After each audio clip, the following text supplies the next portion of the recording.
Fighting games are all about competition, and any good competition should be fair, which is why the Office Egg and Spoon tournament didn't work out. I know you glued your egg to your spoon, James! Ensuring proper gameplay balance is a monumental task, and fighting game developers go to great lengths to ensure that it's as close to that precarious place of perfection as possible.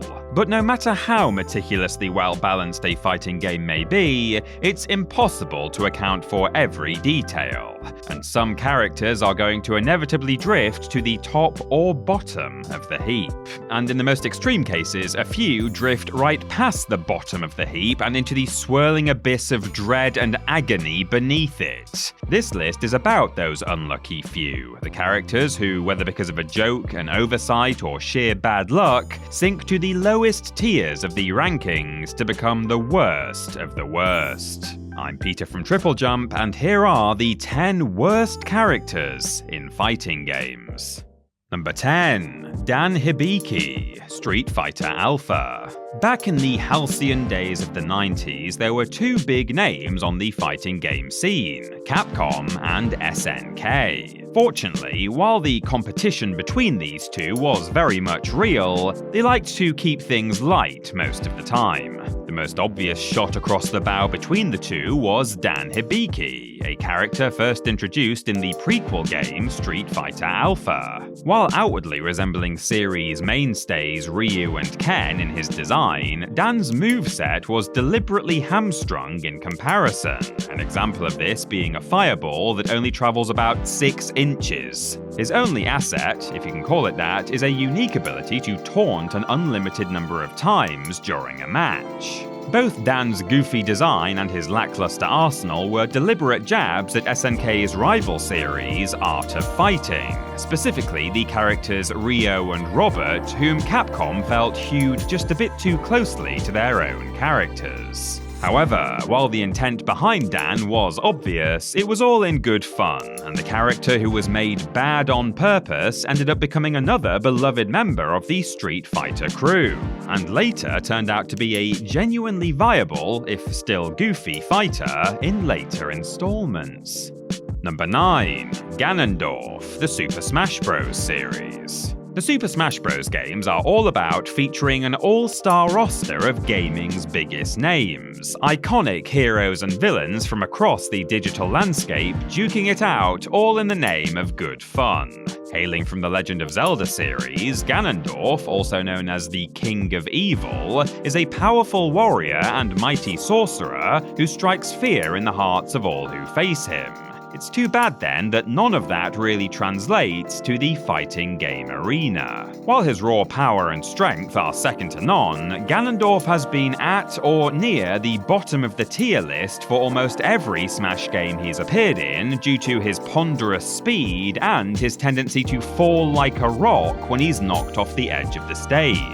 It should only take Ganondorf 1 or 2 hits to knock out an opponent, but when his attacks are so slow that the opponent often has time to run from one end of the arena to the other and still land a counterattack, that is much easier said than done. Speed and maneuverability are both important abilities in Smash, and those are the two things that Ganondorf has an absolute dearth of. Combine that with his tendency to send himself plummeting over the edge, and it's a small wonder Ganondorf finds himself sinking straight to the bottom of the roster.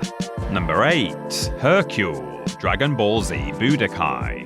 If there's one thing Dragon Ball games are known for, it's characters. Lots and lots and lots of characters, most of them Gokus. But among all the giant monkeys and different colours of hair, not everyone can be a planet-destroying menace. Enter Hercule, or Mr. Satan to use his more correct moniker, the man canonically seen as the most powerful fighter in the world of Dragon Ball, despite being vastly outmatched by everyone else in the cast. As a playable character in Dragon Ball Z Budokai, everything about Hercule is a joke. His punches and kicks are laughably weak, he can't throw energy blasts, and he needs to wear a jetpack just to be able to keep up. Much like the source material, Hercule's presence in Budokai is intended solely for comedy, as evidenced by his ultimate move involving an exploding Game Boy. There's even a secret mode called Legend of Hercule, in which the player must fight through the rest of the roster under increasingly difficult conditions using only Hercule, an incredibly difficult challenge given the character's limitations. While he won't be winning any professional tournaments, it's the inclusion of characters like Hercule that lend these kinds of games that extra bit of fan service. After all, what kind of fighting game would it be if it didn't include the world champion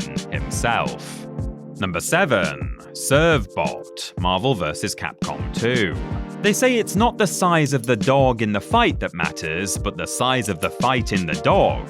But still, sometimes height requirements are there for a reason. Marvel vs. Capcom 2 blew the minds of fighting game fans back in the day with its massive roster packed full of recognizable all-stars from the worlds of Marvel Comics and classic Capcom games. Tucked in alongside the superheroes and super fighting robots, however, were a handful of less popular characters, including the diminutive Servbot. Originally hailing from Mega Man Legends, Servbot actually makes 2 appearances within the game, as a part of Tron Bond's moveset and as a character on his own. If you think being used as a weapon by another fighter doesn't bode well for his own chances, you'd probably be right. Servbot is universally ranked at the bottom of tier lists as one of the absolute worst fighters in the game. Ridiculously small and underpowered, Servbot is so weak that his super moves, that's his most damaging techniques, actually do more damage if they are blocked than if they land a direct hit. It's fortunate for him that he's so darn cute, because playing as Servbot can get ugly real fast. Number 6. Rock Howard, Guru, Mark of the Wolves. A good main character is never easy to make, and the job only becomes harder when you're trying to replace an existing protagonist with a newer, younger model. That was exactly the problem SNK had on their hands during development of Guru, Mark of the Wolves, an installment in their long-running Fatal Fury series. While Terry Bogard, aka Buff Pokemon Trainer, had previously been the face of the franchise, Guru moved the story forward several years to focus on a new generation of pugilists centered on Terry's protege, Rock Howard. On the outside, Rock had everything going for him: a cool look, flashy poses, an indelible aura of teenage angst. But if you actually try to play as him, your opinion may change rapidly. Though nothing about Rock is fundamentally broken per se, he struggles during battle against any opponent who isn't himself. In terms of mobility, combo potential, and raw power, Rock lags behind every other character on the roster, often relying on his most powerful super moves to do any meaningful damage at all, and struggling to pull off even those. Rock would still go on to become a popular character in his own right, but even his most ardent supporters don't argue against his low placement on the game's tier list. Rock Howard, more like Rock Bottom. Got him. Oh, that rhymed. That's nice. Number 5. Sanji, Jump Force.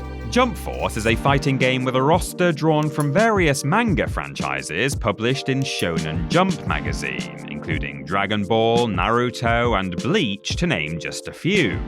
Among those is also One Piece, one of the best-selling media franchises of all time that deservedly got quite a few characters on the roster, including one of its main protagonists, Sanji. As a character, Sanji is known for many things, being a ship's cook, fighting exclusively with kicks, and being a shameless skirt chaser, most notable among them. And overall, he's well represented within the game, being given a solid moveset with unique special attacks that make him a balanced fighter, most of the time. To represent the character faithfully, Sanji was also given the unique attribute of being unable to fight women whatsoever, as he refuses to do so in the manga. This means that should a player find themselves fighting as Sanji against one of the female fighters in the game, they'll be unable to deal any amount of damage, essentially forcing them to lose by default. While even this is not enough to make Sanji the weakest character ever, it does give him an Achilles heel visible from space to be exploited by anyone you might be playing against. Oh well, at least chivalry's not dead, I guess. Number 4. Yoda, Soul Calibur 4. Whether we're seeing characters from Guilty Gear cross swords with the cast of Samurai Showdown, or seeing Ryu from Street Fighter trading blows with, well, literally anyone at this point, guest characters seem to have become the hottest trend in fighting games. Soul Calibur jumped on this bandwagon fairly early, with the second installment seeing appearances from Tekken's Heihachi Mishima, The Legend of Zelda's Link, and Spawn from Spawn, depending on which platform you played on. However, Soul Calibur 4 took things to a whole new level by featuring appearances from Star Wars mainstays Darth Vader and Yoda. Putting aside questions about how literally any of these characters are blocking actual lightsabers, it was both cool and weird to see these sci-fi legends in the medieval world of Soul Calibur. More to the point though, Yoda seemed to lose something in transition. While the movies portrayed him as an agile, masterful warrior, Yoda's squat stature makes him the slowest, weakest character in the game. Hindered by short reach and low health, Yoda is dominated by other characters in Soul Calibur 4, and even when he can land a hit, the damage he does is laughable.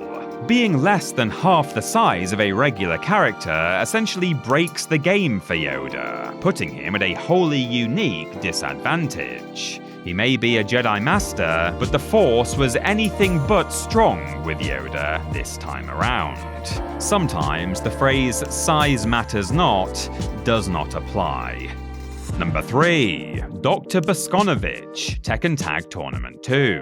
Many would like to say that a person's greatest weapon is their mind, but that doesn't mean that a doctorate is a suitable replacement for, a black belt. Despite the game starring a whole series of shirtless, muscle-bound men, decrepit old Dr. Boskonovich doesn't necessarily look out of place in Tekken Tag Tournament 2 when he's also surrounded by teenagers, robots, and kangaroos. But he does start to feel like a fish out of water as soon as you get hands-on with him.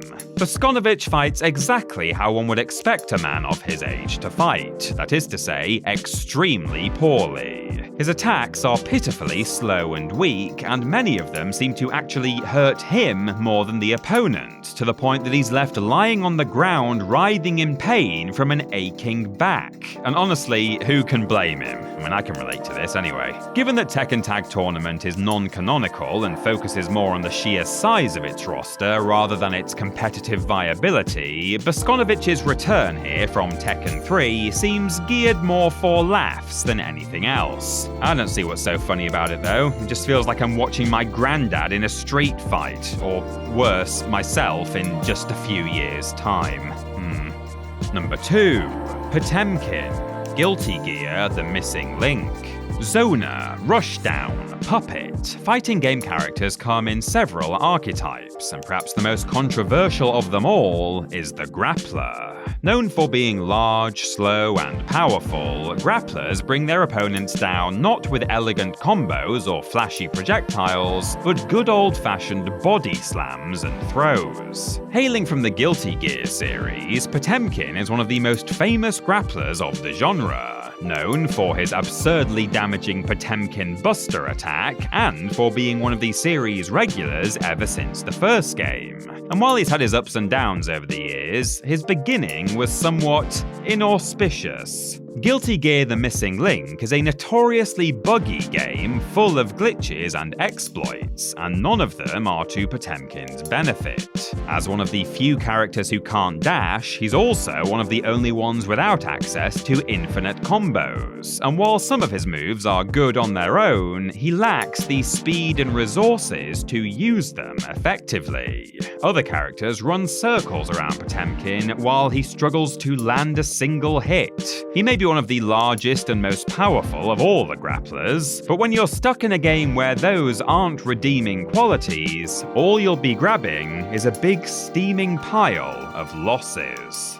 And number 1, Yuichi, Bleach, Dark Souls. Bleach Dark Souls, no, not that Dark Souls, is a fighting game adaptation of the popular manga series for the Nintendo DS. Oh, DS, like Dark Souls. Anyway, drawing heavily from its source material, Dark Souls includes an extensive playable roster of heroes, villains, and supporting characters from the pages of Bleach, but it might be just a bit too extensive. Yuichi Shibata is a young boy who appears as a minor supporting character, and makes an appearance in Dark Souls story mode as an NPC in need of protection. Players can also unlock Yuichi as a playable character, but they really shouldn't bother as he's completely useless. Entirely lacking any powers, abilities, skills, techniques, or really anything that would benefit him in a fight, Yuichi is a pathetic combatant whose primary form of attack is crying. And if that doesn't work, I suppose he can swing his arms around and walk forward, and if his opponent gets hit, it's really their own fault. Now sure, it's hard to blame him for being weak when he's literally an 8-year-old boy, but Yuichi is little better than an empty roster slot in this game, only being good for those masochistic players who want to make things as hard as possible for themselves. Oh, hang on a minute, maybe that's why they called this game Dark Souls.